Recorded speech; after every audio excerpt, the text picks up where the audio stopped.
Hello everyone, कैसे हैं आप सब। स्वागत है आप सभी का सर जी ऑनलाइन के यूट्यूब प्लेटफॉर्म पर। तो बच्चों, हमारी यूपी पुलिस कांस्टेबल के अपकमिंग एग्ज़ाम के लिए रीजनिंग की क्लासेस चल रही हैं, जिसमें फ़िलहाल हमारा जो टॉपिक चलेगा वो हम नया चैप्टर स्टार्ट करेंगे। एक चैप्टर ऑलरेडी हम अपना ख़त्म कर चुके हैं, जो था हमारा नंबर सीरीज़। ठीक है, और मैंने आपको बताया था कि भाई काफ़ी इंपॉर्टेंट चैप्टर है नंबर सीरीज़, क्योंकि 2 से 3 क्वेश्चन जो है आपके इस चैप्टर से देखने के लिए एग्जाम में मिलते हैं। 3 से 4 क्वेश्चन भी आ जाते हैं। और ये भी मैंने आपको बताया था कि जो कंफ्यूजन क्रिएट करते हैं क्वेश्चंस, वो बेसिकली इसी चैप्टर से होते हैं, क्योंकि यहाँ पर आपको जो है सीरीज दे दी जाती है और सीरीज को पहचानने में ही जो है सबसे ज़्यादा टाइम लग जाता है। बट फिर भी मैंने आपको काफ़ी सारे टाइप्स कराए कि जो सीरीज है वो कितने टाइप की ऑलमोस्ट बन सकती है। तो आई होप आपको समझ भी आए होंगी वो चीज़ें। और जिन बच्चों ने अभी तक वो चैप्टर वो क्लासेस नहीं देखी हैं, वो प्लीज़ जाकर उन क्लासेस को पहले देखिए। तो चलिए बात कर लेते हैं हम आज के अपने नए टॉपिक की। तो आज हम एक नए चैप्टर की शुरुआत करने वाले हैं और चैप्टर हमारा होगा एनालॉजी। ठीक है, तो चलिए फिर बिना किसी देरी के शुरुआत करते हैं आज एक नए चैप्टर की। तो नया चैप्टर हमारा क्या रहने वाला है? चैप्टर का नाम है आपका एनालॉजी। ठीक है भाई, एनालॉजी बेसिकली इस वर्ड का मतलब क्या होता है? इस शब्द का मतलब होता है सिमिलैरिटी। ठीक है, हिंदी में आप इसको कह लीजिए समरूपता, कह लीजिए समानता, कह लीजिए सदृश्यता, कुछ भी कह लीजिए। ठीक है, एनालॉजी का मतलब होता है सिमिलैरिटी। तो अगर एक डेफिनेशन बताऊं मैं आपको, तो analogy is a comparison between two things on the basis of their relation and similarity. यानी जब हम किसी भी दो चीज़ों के बीच में एक कंपैरिजन करते हैं उनके सिमिलैरिटी या उनके रिलेशन के आधार पर, तो वो क्या कहलाता है? हमारा एनालॉजी। देखो, अब इसको मैं समझाती हूँ आपको एक एग्जाम्पल से, क्योंकि परिभाषा तो थोड़ी टिपिकल सी हो जाती है, समझ ले। अब हम इसको एक डेली यूज की लैंग्वेज में समझते हैं। ठीक है, अब डेली यूज की लैंग्वेज में कैसे है? जैसे मान लीजिए कि भाई एक टीचर है।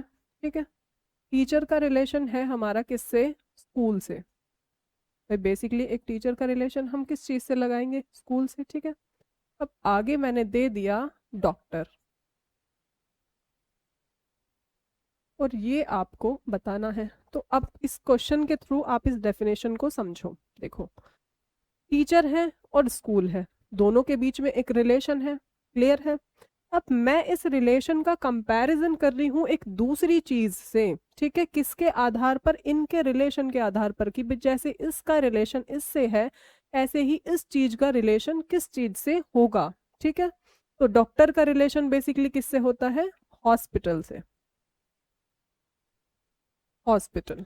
समझ में आया किस तरीके से रिलेशन बताना है? तो सिमिलैरिटी या एनालॉजी का मतलब होता है कि दो चीजों को कंपेयर करना उनकी सिमिलैरिटी के आधार पर। यानी दो चीजें आपको दी गई हैं जिनके बीच में एक रिलेशन है, एक सिमिलैरिटी है, उसका आपको पता लगाना है और उसके थ्रू आपको एक दूसरी चीज का जो है रिलेशन बताना है। यानी जो रिलेशन इनके बीच में है वही रिलेशन उनके बीच में भी होगा, और इसके थ्रू आपको उस दूसरी चीज का पता लगाना है। क्लियर है? समझ आ गया कि एनालॉजी है क्या? देखो, सीरीज जो चैप्टर आपने पढ़ा था वहां पर एक पूरी सीरीज दी जाती थी जो एक पैटर्न को फॉलो कर रही होती है, और यहाँ पर क्या दिया जाता है? केवल 2 ग्रुप्स होते हैं। जो पहला ग्रुप जो है वो किसी, या पहला वाला जो आपका टर्म है, वो किसी चीज को, किसी पैटर्न को, वो जो 2 नंबर्स हैं वो फॉलो करते हैं, और वही पैटर्न या वही रिलेशन जो है अगले 2 नंबर्स या अगली 2 डिजिट्स के बीच में या फिर अगले 2 वर्ड्स के बीच में जो है देखने के लिए मिलता है, और उसके थ्रू हमें जो है नेक्स्ट वाला टर्म बताना होता है। ये है आपकी एनालॉजी, इसको कहते हैं हम एनालॉजी, समानता, समरूपता। ठीक है, अब बात कर लेते हैं अपने टॉपिक की आगे। अब ये तो हो गया भाई आपका एग्जाम्पल। ठीक है, अब बात कर लेते हैं कि इसमें कितने टाइप के आपके क्वेश्चंस बनते हैं। तो देखो भाई, बेसिकली जो ये आपका चैप्टर है इसमें आपके 3 टाइप के क्वेश्चंस आपको देखने के लिए मिलते हैं। ठीक है, अब वो 3 टाइप कैसे हैं? सबसे पहला है अल्फाबेटिकल एनालॉजी।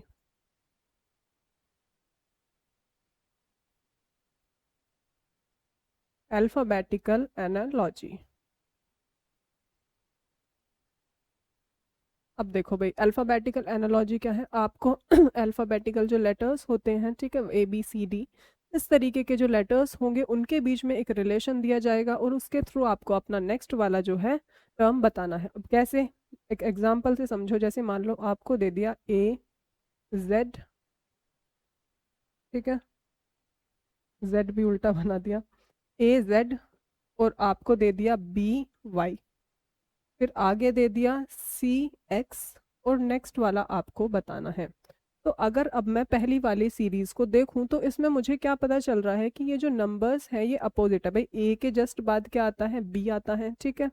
और ये जो नंबर्स हैं ये एक दूसरे के अपोजिट भी लिखे हुए हैं कि भाई ए का अपोजिट लिखा हुआ है, फिर बी है, बी का अपोजिट लिखा हुआ है, फिर सी है तो सी का भी अपोजिट लिखा हुआ है। कहने का मतलब क्या है कि इनके बीच में क्या रिलेशन दिया गया है, अपोजिट लेटर्स का, कि ए के अपोजिट क्या आता है, बी के अपोजिट क्या आता है। तो ऐसे ही आपको यहाँ पर भी अपोजिट वाला बताना है। अब सीरीज क्या चल रही थी कि भाई ए के जस्ट बाद वाला लेटर दिया गया था, फिर उसका अपोजिट, तो सी के जस्ट बाद क्या आता है हमारा, भाई डी आएगा, और डी का अपोजिट क्या होता है, डब्ल्यू। क्लियर है। तो इस तरीके से अल्फाबेटिकल जो है आपकी एनालॉजी बनती है। दूसरी होती है आपकी न्यूमेरिकल, न्यूमेरिकल एनालॉजी। अब न्यूमेरिकल एनालॉजी क्या है कि इसमें हमें नंबर्स दिए जाते हैं और नंबर्स के बीच में जो है रिलेशन होता है, उसके थ्रू हमें नेक्स्ट नंबर या नेक्स्ट टर्म बताना है। तो देखो जैसे मान लो हमें दे दिया 749, और हमसे पूछा फिर 8, और नेक्स्ट टर्म हमें बताना है। तो अब अगर मैं देखूं तो 7 और 49 के बीच में क्या रिलेशन है, भाई 7 का स्क्वायर होता है 49, तो अब मुझे भी क्या बताना होगा कि जो 8 है उसका स्क्वायर बताना होगा। तो 8 का स्क्वायर क्या होता है, 8 8 जो 64।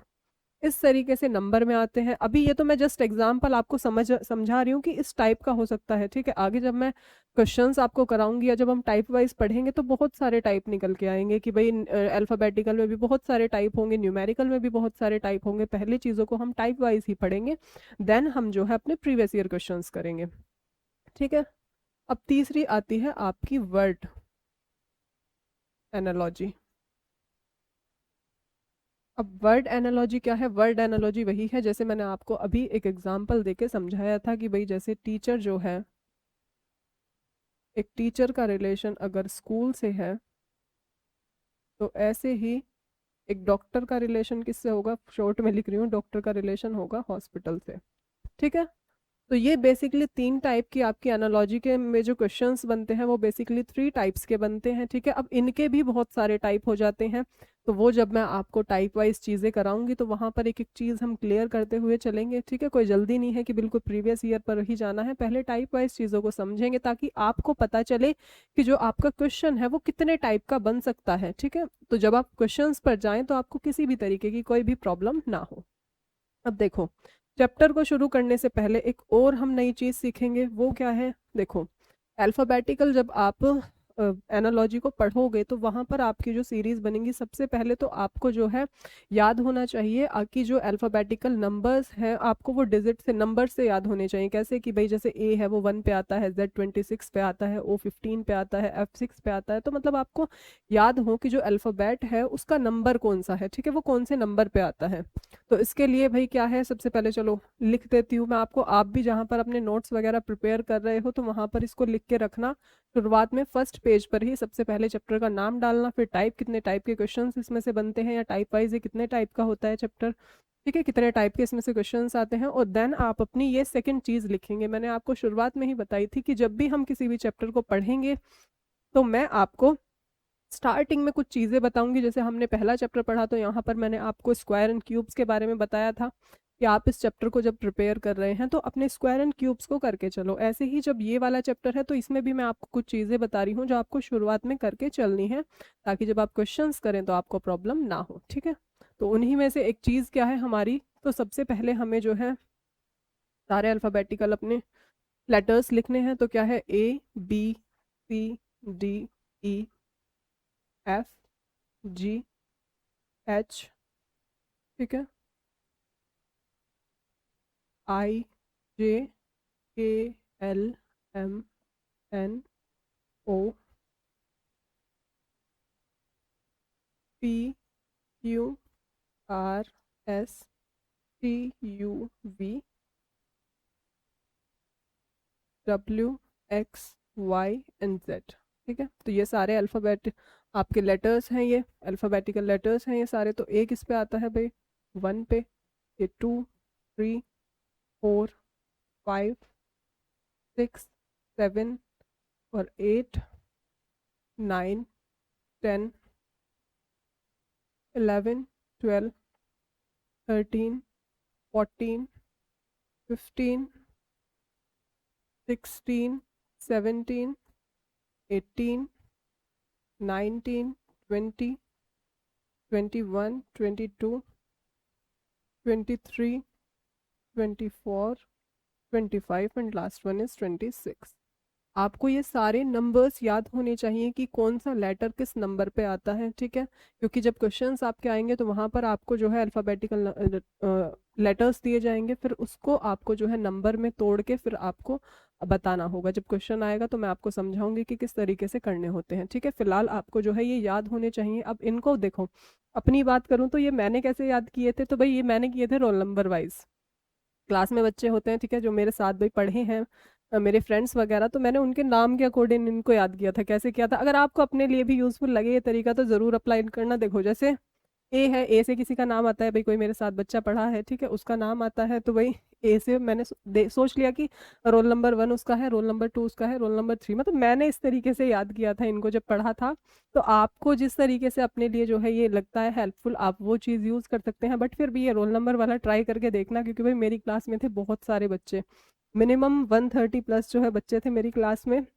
और कुछ उसमें से जो है फ्रेंड्स वगैरह थे, तो मैंने उनके नाम के अकॉर्डिंग ही ये सारे याद किए थे, और लिटरली 2 से 3 बार में मुझे ये सारे लर्न हो गए थे। जब मैंने नाम, जैसे मेरा नाम जो है के से बनता है, तो मैंने अपने नाम से याद किया कि के जो है वो 11 पे आता है, तो वो इतने जल्दी जल्दी मुझे याद हो गए थे, ठीक है। तो आप भी इसको ट्राई करके देखना, क्योंकि भाई वैसे भी भाई मेरी क्लास में थे बहुत सारे बच्चे, मतलब 130 प्लस बच्चे थे। मुझे तो मुश्किल से उस टाइम भी 60-70 बच्चों के ही नाम याद रहेंगे, और अब तो मैं बात करूँ तो शायद 20-30 के भी नाम नहीं याद रहे होंगे, क्योंकि भाई अब तो कांटेक्ट में ही नहीं रहते, बहुत सारे बच्चे हैं कांटेक्ट में ही नहीं है, बस 15-20 है, और वो भी कांटेक्ट लिस्ट में है, पर बात बेसिकली बस 1 या 2 से ही हो पाती है। और ये मेरे साथ नहीं है, सबके साथ ही है भाई। जब हम स्कूल में पढ़ते हैं तो बहुत सारे हमारे फ्रेंड्स होते हैं, और स्कूल में हम ये सोचते भी हैं कि भाई स्कूल छूट जाएगा तब बात करेंगे, कांटेक्ट में रहेंगे, मिलेंगे, बट चीज़ें जो है रियलिटी वो है कि जो स्कूल वाली जो भी बातें हैं, जो भी फ्रेंडशिप है, वो सब स्कूल के गेट पर ही छूट जाती है, ठीक है। सब आगे अपनी अपनी लाइफ में हम बिजी हो जाते हैं, तो ना तो वो स्कूल वाला टाइम कभी वापस आता है, ना वो फ्रेंड्स कभी वापस आते हैं, ठीक है। तो ये सबके साथ ही है, मेरे साथ ही नहीं, आई होप सबके साथ ही ऐसा ही होता है भाई। जो स्कूल वाला टाइम है वो कभी भी वापस नहीं आता। और एक बात ये है कि जो ये स्कूल वाला टाइम है वो हमारी लाइफ का सबसे मेमोरेबल टाइम रहता है। सबसे ज़्यादा जो हमें अच्छा टाइम जो मुझे लगा है वो हमारा स्कूल का टाइम ही है, जो हमें हमेशा याद रहता है, ठीक है। तो चलो बात कर लेते हैं हम अपने टॉपिक की। तो अगर आपको लगे ये वाला तरीका हेल्पफुल, तो आप भी इसको ज़रूर यूज़ करके देखना, वैसे हो जाते हैं, ठीक है। अब एक चीज़ तो ये हो गई, अब देखते हैं भाई दूसरी चीज़। दूसरी चीज़ क्या है कि भाई अपोजिट हमें याद रखना है। अब अपोजिट क्या है, तो जैसे A B C D E F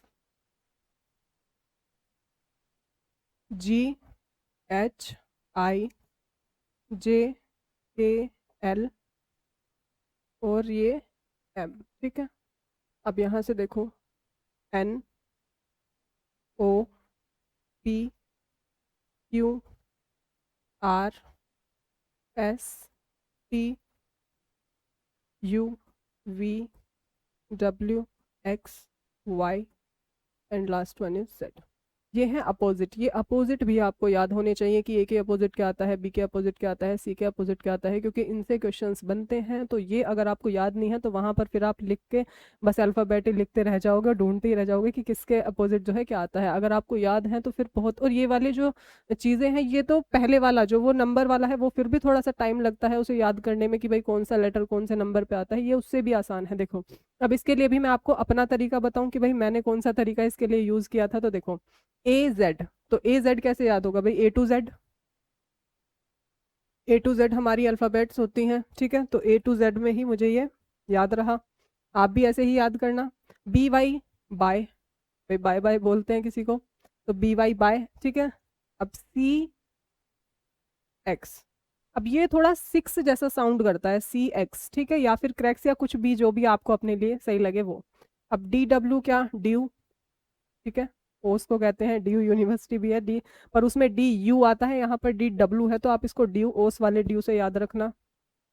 EV, अब ईवी क्या है, अब देखो ईवी और एल ओ, ये वाले दो आपको कैसे याद रखने हैं, L O V E love, ठीक है, तो एल का अपोजिट हो गया और वी का अपोजिट हो गया ई, याद हो गए चार। अब देखते हैं F U, F U U F O, कुछ भी बोल लो आप अपने अकॉर्डिंग। अब G T, G T road होता है जी टी, या गेम भी होता है G T A Y C T कुछ ऐसे करके, तो वो वाला जी टी यहाँ से याद रख लो, ठीक है। अब देखो एस एच और आई आर, अब ये किससे याद रखो, शर्ट से, S H I R T shirt, तो देखो एस एच एक दूसरे का अपोजिट हो गया, आई आर एक दूसरे का अपोजिट हो गए याद, ठीक है।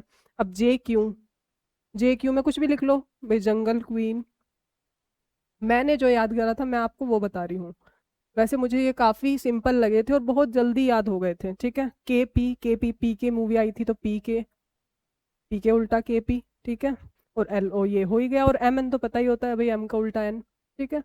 तो कितने इजीली ये वाले तो मुझे ऐसा लगता है कि शायद आप दो बार अगर देख भी लोगे ना सही से तो याद हो जाएंगे आपको, इतना इजी तरीके से मैंने आपको ये बता दिया है, अपना वाला मेथड जो कभी मैंने पढ़ा था वही मेथड मैंने आपको बताया है, और बहुत जल्दी आपको ये याद भी हो जाएंगे।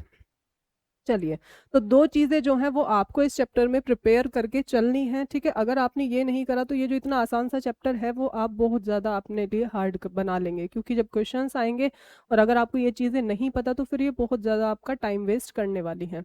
तो इसीलिए जो जो चीज़ें मैं आपको हर चैप्टर में बताते हुए चलती हूँ कि ये आप प्रिपेयर करके रखो, अगर आप उनको प्रिपेयर कर लोगे तो आपको बहुत ज़्यादा फ़ायदा होने वाला है, ठीक है।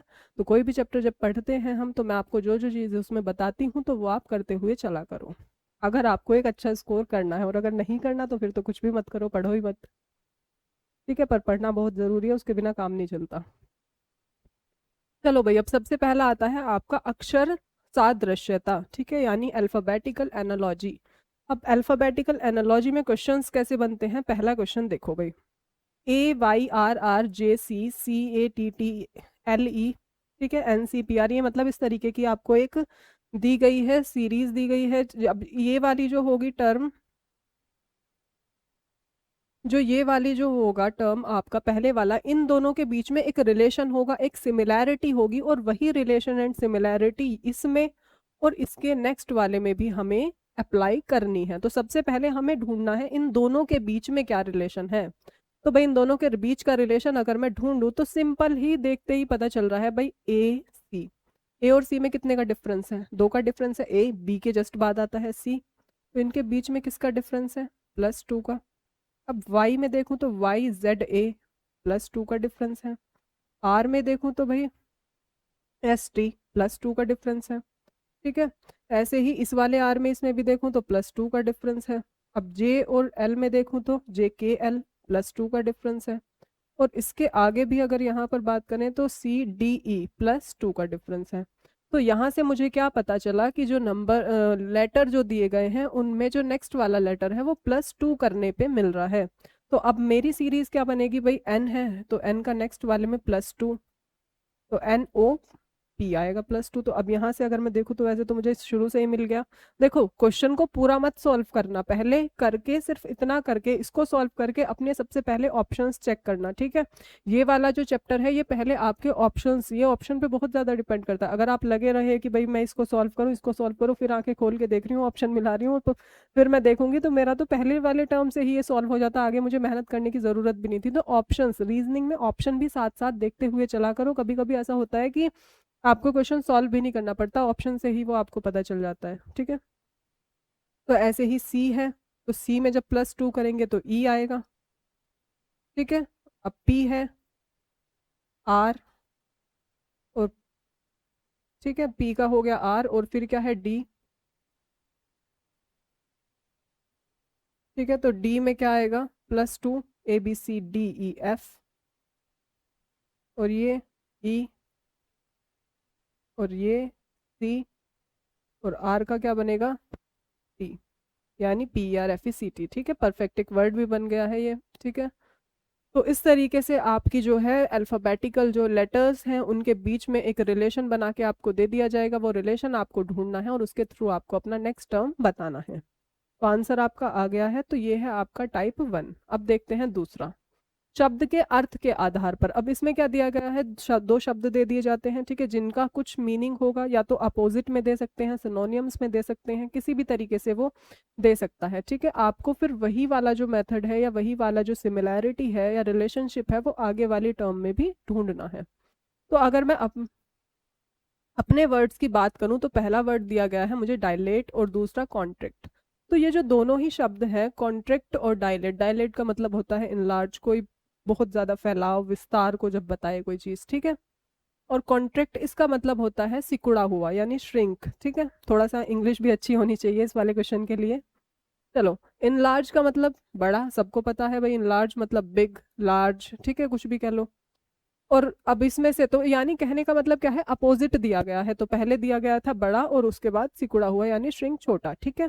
तो यानी हमें दिया गया है अपोजिट, तो हमें अगले वाले में भी अपोजिट ही ढूंढना है। तो इनलार्ज मतलब बड़ा, ठीक है। वर्ड्स भी सेम दिए गए हैं, सिर्फ उन्हीं के सिनोनिम्स बना दिए। अब देखो, एक्सपैंड मीन्स तो बड़ा होता है, वाइड मीन्स भी बड़ा होता है, ये क्या होगा आपका श्रिंक। तो श्रिंक मतलब कहते हैं ना, जैसे कपड़े वगैरह में भी आपने सुना होगा कि भाई कोई आप नया कपड़ा खरीद के लाए, वो आपने वॉश किया तो फिर वो श्रिंक हो गया। तो श्रिंक मतलब क्या, सिकुड़ना, ठीक है। चलिए, तो इस तरीके से भी हो सकता है अर्थ के आधार पर।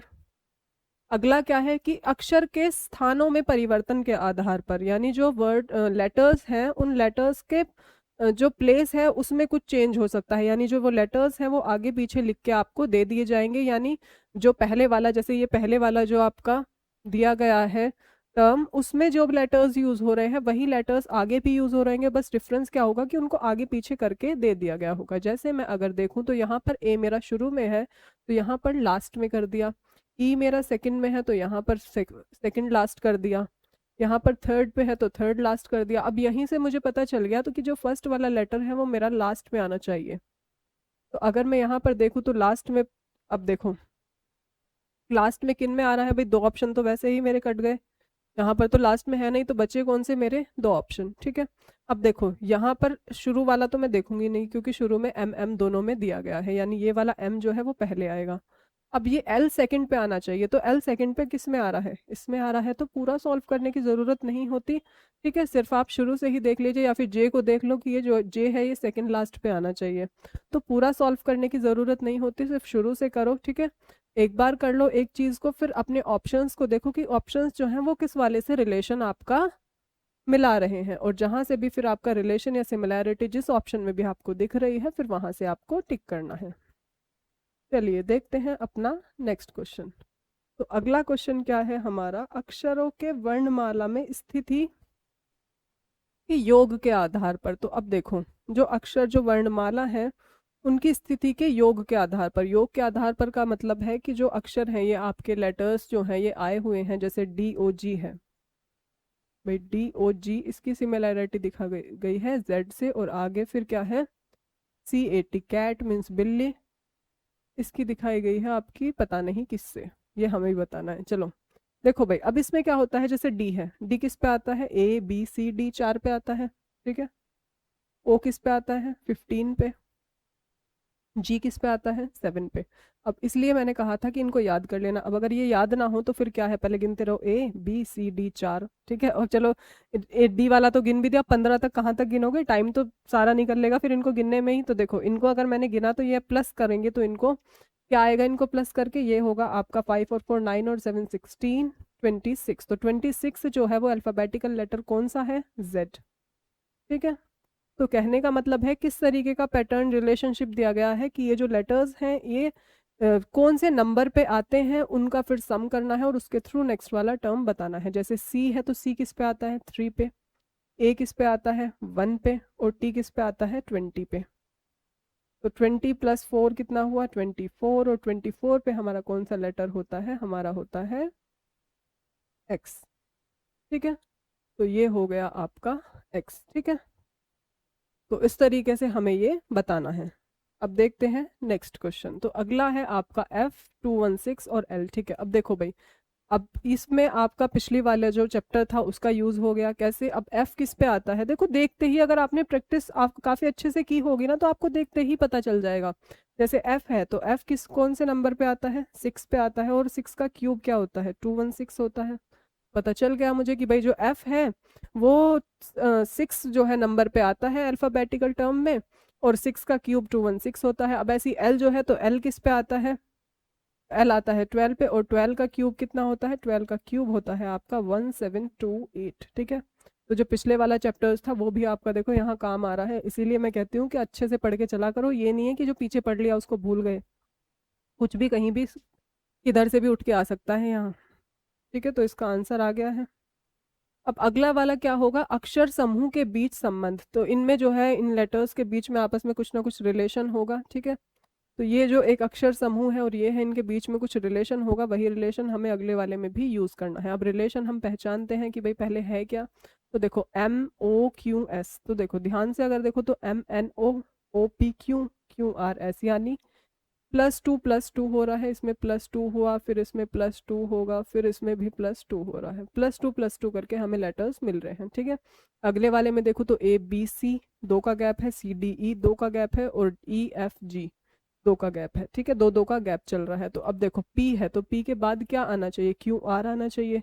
तो अगर मैं ऑप्शन में देखूं तो भाई PQR, PQR आ रहा है। ठीक है, RST आ रहा है, और TUV आ रहा है। ठीक है, यहाँ पर तो देखो, अब इसमें जो मुझे ये 4 ऑप्शन दिए गए हैं, ये भी सेम इसी रिलेशनशिप, इसी सिमिलैरिटी को फॉलो कर रहे होंगे, इसी पैटर्न को, कि जो नंबर्स का जो नेक्स्ट वाला जो लेटर है वो पिछले वाले में 2 ऐड करके आ रहा होगा। तो पहले वाले से चेक करते हैं। तो भाई OPQ, ठीक है, QRS और STU, यानी पहले वाला ही आपका सही है। ठीक है, चलो दूसरे वालों को अगर देखो तो EFG, ठीक है, GHI भी ठीक है, आई के जस्ट बाद J आ रहा है, बट हमें गैप चाहिए था, तो ये हमारा होने से रहा। ठीक है, अब ऐसे ही MN, ये भी हमारा नहीं हो सकता। ठीक है, तो आंसर हमारा आ गया है। इस तरीके का क्वेश्चन भी आपका बन सकता है। अब यहाँ से आपके जो है शुरू हो गए हैं क्या, न्यूमेरिकल एनालॉजी, यानी जो नंबर वाले टर्म्स होते हैं उसमें किस तरीके की एनालॉजी के क्वेश्चन आपके बन सकते हैं। तो देखो भाई, पहला क्वेश्चन है आपका 49 343 एंड 64। तो देखो 49 किसका स्क्वायर है, 7 का स्क्वायर है, और 343 क्या है, 7 का क्यूब है, यानी एक ही नंबर का स्क्वायर एंड क्यूब दिया गया है, ये आपका रिलेशन बता रहा है। तो अब यही रिलेशन हमारा क्या होगा, अगले वाले में होगा कि भाई ये जिस नंबर का ये क्यूब है उसी नंबर का, सॉरी, जिस नंबर का ये स्क्वायर है उसी नंबर का हमें क्यूब बताना है। तो 64 किसका स्क्वायर होता है, 8 का, तो 8 का क्यूब हमारा कितना होगा, 512। ठीक है, सॉल्व कुछ इसमें करने जैसा है नहीं, डायरेक्टली बता देंगे।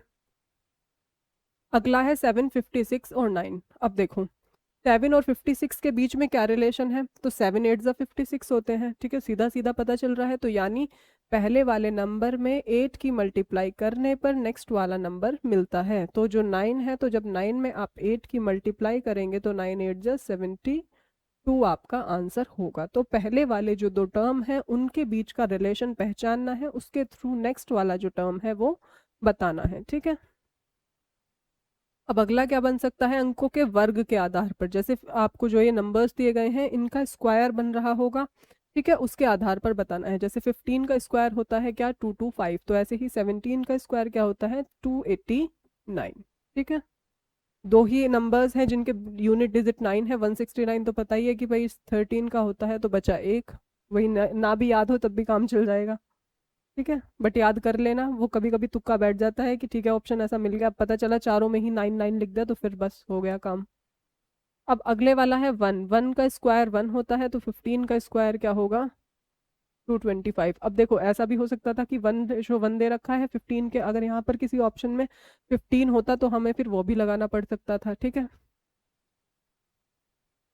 अगला क्वेश्चन है अंकों के वर्ग के साथ जोड़, यानी जो अंक दिया गया है उसमें का वर्ग भी करना है और कुछ उसमें जोड़ना भी है। तो देखो जैसे पहले इन दो के बीच में रिलेशन देखूँ तो 4 का स्क्वायर कितना होता है, 16, और 16 में 1 प्लस करने पर क्या मिलता है, 17।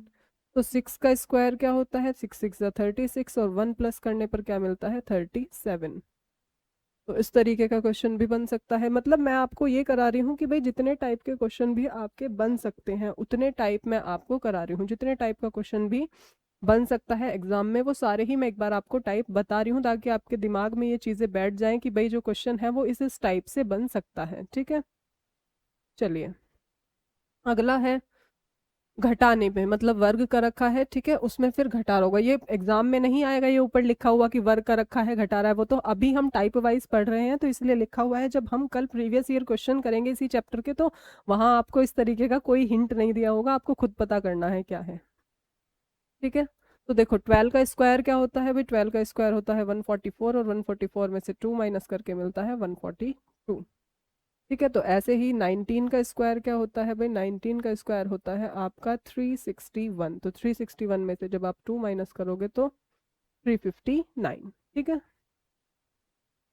अगला है अंकों के वर्गमूल, यानी कि स्क्वायर रूट किया गया है, तो भाई 400 का स्क्वायर रूट कितना होता है, 400 का स्क्वायर रूट होता है 20, और तो और 441 का स्क्वायर रूट क्या होगा, 21, 21 का स्क्वायर ही तो होता है 441, तो ये किसका हुआ, 21 का। तो इस तरीके से भी क्वेश्चन आ सकता है। अगला क्वेश्चन क्या है कि अंकों के घन करने के पश्चात जोड़ा गया है, यानी पहले तो अंक जो है उनका घन किया गया है और उसके बाद उसमें कुछ जोड़ा गया है। जैसे 6 का घन, 6 का क्यूब क्या होता है 216, अब इसमें कितना जोड़ा गया है, 6 और 2 8, 2 जोड़ा गया है और आपको मिला है 218। अगला क्या है 8, तो 8 का क्यूब होता है आपका 512, तो 512 में अगर आप 2 जोड़ोगे तो आपको मिलेगा 514, ठीक है। तो इस तरीके से क्यूब वाइज भी क्वेश्चन आ सकता है। अगला है आपका 38, 18 एंड 6, तो ये जो 30, 18 एंड 6 है इनके बीच में एक रिलेशन होगा, तो वही रिलेशन जो ये आपको ऑप्शन दिए गए हैं इनमें आपको ढूंढना है। तो देखो भाई 30, 18 एंड 6, अब पहला रिलेशन तो मैं ये देखूंगी कि भाई 6, 18, 30 तीनों ही 6 से डिवाइड हो जाएंगे, ठीक है। तो यानी ये ऐसा हो सकता है कि भाई एक ही नंबर है वो तीनों को डिवाइड कर पा रहा हो, ठीक है। तो वैसे तो देखा जाए तो भाई ये है, ये मेरा हो सकता है कि भाई 40, 24 एंड 12 जो है वो सेम नंबर से हो जाएगा। या फिर मैं कहूँ कि भाई एक ही टेबल में आ रहे हो, जैसे कि 6 थ्रीजा होते हैं आपके, क्या 6 थ्रीजा 18 और 6 फाइव जा 30, ठीक है। यानी कि प्राइम नंबर की मल्टीप्लाई करने पा रहा है, पहला प्राइम नंबर 3 की मल्टीप्लाई करी उसमें, और उसके बाद फिर क्या है 5 की करी, या फिर ओड नंबर की मल्टीप्लाई करने पे आ रहा है। तो इस तरीके का कुछ तो मुझे दिखाई नहीं दे रहा। चलो 12 2 24, बट 12 के टेबल में तो आता ही नहीं है 40, ठीक है। 24, 36, 50 की कोई सा भी सेम टेबल में नहीं आते तीनों, ठीक है। 2 से तो मैं इसलिए नहीं कर सकती क्योंकि सारे ही नंबर 2 से डिवाइड हो रहे हैं, तो वो तो अप्लाई मैं करूंगी ही नहीं, ठीक है। दूसरा मुझे लग रहा था कि भाई जो 6 के टेबल है, 6 के टेबल में ये तीनों आ रहे हैं, हो सकता है एक ही टेबल में ये तीनों, मतलब जो पहले वाला नंबर है वो नेक्स्ट वाले दो नंबर जो है उसके मल्टीपल हो, बट वो वाला रूल मेरा यहाँ पर अप्लाई नहीं हो पा रहा। तो डिफरेंस वाला देखते हैं, चलो भाई। तो इनका डिफरेंस कितना है 12, इनका डिफरेंस कितना है 12। अब डिफरेंस वाला अगर मैं देखूं तो इनका डिफरेंस कितना है, यहीं पर ये तो खत्म हो गया, 8 में से 4 4, तो ये तो होने से रहा पहला ऑप्शन कट। अगले वाले को देखूं तो 12 तो चलो यहाँ पर बन रहा है, यहाँ भी 12 बन रहा है, ये हो सकता है, ठीक है। और कहीं देखूं कभी, और कहीं तो नहीं बन रहा, ये नहीं होगा, यहाँ पर 12 बनेगा बट यहाँ पर 6 आ जाएगा, और यहाँ पर 4। तो मतलब कहने का क्या है कि आपका जो ये थर्ड वाला है ये हमारा करेक्ट ऑप्शन है, ठीक है। तो आपको इस तरीके से भी हो सकता है कि नंबर के बीच का डिफरेंस, या फिर जैसे मैंने पहले वाली अप्रोच आपको बताई थी कि मल्टीप्लाई वाली हो सकती है, मल्टीप्लाई वाली अप्रोच भी फॉलो कर सकती है, ज़रूरी नहीं है कि ये हमेशा प्लस ही या माइनस ही करे। अगला क्वेश्चन क्या है हमारा, संख्या की विशेषताओं के आधार पर, यानी जो नंबर्स दिए गए हैं उनकी कुछ अपनी विशेषता होगी, ठीक है। तो अब जैसे इन नंबर्स की क्या विशेषता है देखते हैं भाई, 7, 11, 31। तो विशेषता इनकी ये है कि ये तीनों ही अभाज्य संख्याएं हैं, तीनों ही प्राइम नंबर्स हैं, ठीक है। अब प्राइम नंबर भी किस तरीके के ये हैं कि भाई प्राइम नंबर तो 23 भी प्राइम है, 43 भी प्राइम है, 17 भी प्राइम है और 37 भी है, तो सारे ही प्राइम दे दिए, ठीक है। तो इन्होंने तो हमारी विशेषता का कर दिया बेकार। अब देखो दूसरे क्या ढूंढते हैं कि 7 के जस्ट बाद आने वाला प्राइम नंबर है 11, तो मैं अब एक ये चीज अप्लाई कर सकती हूँ कि 31 के जस्ट बाद आने वाला प्राइम नंबर, तो 31 के जस्ट बाद आने वाला प्राइम नंबर कौन सा होता है 37, ठीक है। चलिए अब नेक्स्ट और लास्ट क्वेश्चन, तो अगला क्वेश्चन क्या है कि भाई दिए गए अंकों के योग के आधार पर, यानी जो नंबर्स आपको दिए गए हैं वो हमें उनका योग करना है। तो योग करके क्या मिलेगा, 7 और 1 8, और 8 और 6 14 मिला हमें। तो हमें फिर अगले का भी योग करना है, 1 + 4 + 3, तो ये कितना मिला 8, यानी ऑप्शन क्या हुआ 8। तो इस तरीके के क्वेश्चंस आपके जो है बन सकते हैं, ये मैंने आपको टाइप वाइज बताई। अभी एक टाइप हमारा रह गया है ठीक है, जो वर्ड्स वाली एनालॉजी है उस पर हम कल बात करेंगे, कल डिस्कशन करेंगे। साथ ही हम कल जो है प्रीवियस ईयर क्वेश्चन भी इस चैप्टर से जो बन सकते हैं उन सभी को हम करेंगे, यानी जो हमारे एग्जाम में आ चुके हैं क्वेश्चन यूपी पुलिस के, ठीक है, उन क्वेश्चंस को भी कल हम डिस्कशन करेंगे। तो आज की क्लास हम यहीं तक रखते हैं, ठीक है, मिलते हैं नई क्लास में, तब तक के लिए bye bye and have a nice day.